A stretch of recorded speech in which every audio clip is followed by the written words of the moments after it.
here at City Hall today to appear with Mayor Bloomberg to urge support for the 9/11 healthcare bill. The mayor's done a great job, and again, being here at City Hall with the mayor is important. I think it shows a united front. It's a bipartisan issue to get the 9/11 healthcare bill. So I'll be going inside now to do the news conference. Well, good morning.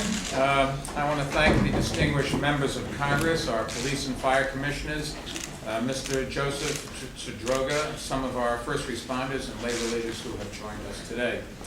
For years now, all of us have been working very hard to pass a bill through the United States Congress guaranteeing that the first responders and survivors of the attacks of 9/11 receive the health care that they need. These attacks were attacks on America by a foreign enemy. They were acts of war, and they led us to war in Afghanistan. Caring for the men and women who rushed to our defense on that dark day and in the days that followed is nothing less than a national duty. America is too great a country to shirk this duty. We are too strong, too proud, too patriotic, and this is the week that we have to show it. 2 weeks ago, many thought that the 9/11 bill was dead, but we didn't give up. And thanks to the determined leadership of Senators Schumer and Gillibrand, not to mention the tireless support of many first responders, the bill now has a very real chance of passing. Our two senators deserve a great deal of credit for brokering changes to the bill over the weekend, which ought to bring more Republicans on board. The Senate has a full week ahead of it, and it should not adjourn until it passes this bill.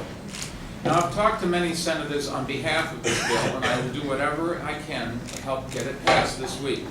I know that's also true of Pete King, Carolyn Maloney, and Jerry Nadler, who've been fighting like crazy on this issue for years. Along with the rest of New York's congressional delegation, they've been great champions for 9/11 victims and responders.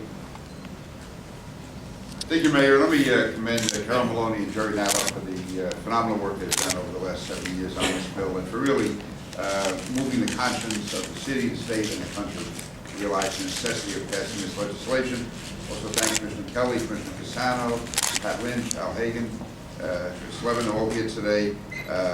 And again, this is a united conservative effort. This should not be a Republican and Democratic issue. I realize that the Republicans have been reluctant in the Senate. They have been blocking it.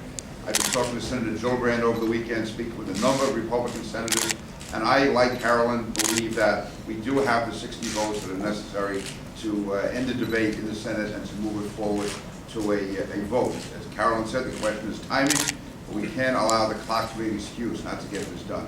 There are men and women dying today. There are men and women out there with the most horrible blood diseases, with crushed glass in their lungs, suffering the most virulent form of cancers. This is something which all of us see every day, day in and day out, just going around our districts, meeting the men and women who answered the call on and after September 11th.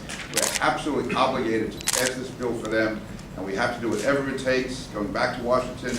Certainly in my case, putting pressure on Republicans. I think it's encouraging that in the last week, Governor Huckabee, Mayor Giuliani, all have come out strongly for it.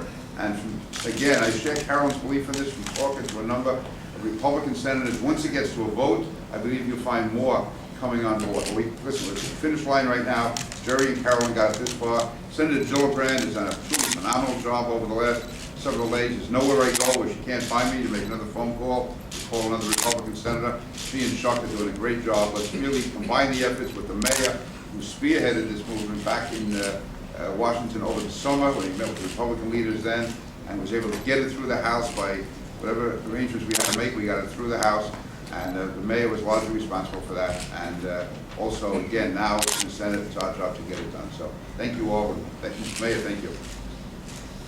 Keith, thank you. Our support. Now, since September 11th, over 1,400 New York City police officers have received treatment for sickness or injuries that they received on September 11th and after September 11th. 391 have been forced to retire. 59 have died. 23 on September 11th and 36 since that horrific date. I would also like to say that the Senate has to pass this bill before Christmas. It has to give the first responders the just due and their honor that they deserve. They're out there suffering, their families are out there suffering, and they need this help. It isn't something that is an earmark, as they said down in Washington DC. This is what they owe. I seen Jimmy from a healthy 240-pound man dwindle down to a 190-pound man over the years while he was sick. And he always said he would go back that day, even knowing what was happening, if that happened, that he would die and lose his wife. He would still go back that day. So I beg the Senate down in Washington DC to see the light, respect the heroes, and pass this bill for these heroes so they can go on with the rest of their life in dignity and honor and take care of their family. Thank you. Okay, I'm telling you what I told our Republicans.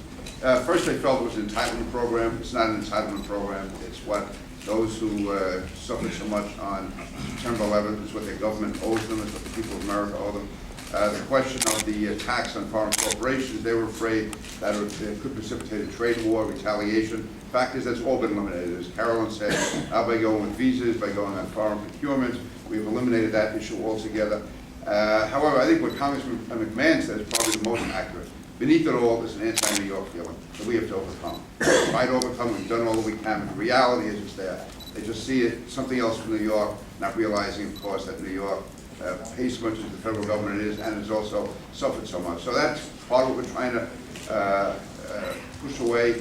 I've been talking with Republican senators, including some of you from the Deep South over the last several days, who I think are sympathetic. And once we get to that 60, I think you'll see others coming on board. I would also add that Senator D'Amato has been calling a number of senators, as Mayor Giuliani. And again, Governor Huckabee comes from certainly the much more conservative wing of the party and said no Republican should even consider voting against this bill. So I just hope we can break through that anti-New York bias and get this bill done. Can you just briefly talk about how the changes yesterday will help? Oh, they help because, first of all, it reduces the cost from 7.7 to 6.2, and also by taking away the tax increase that was there.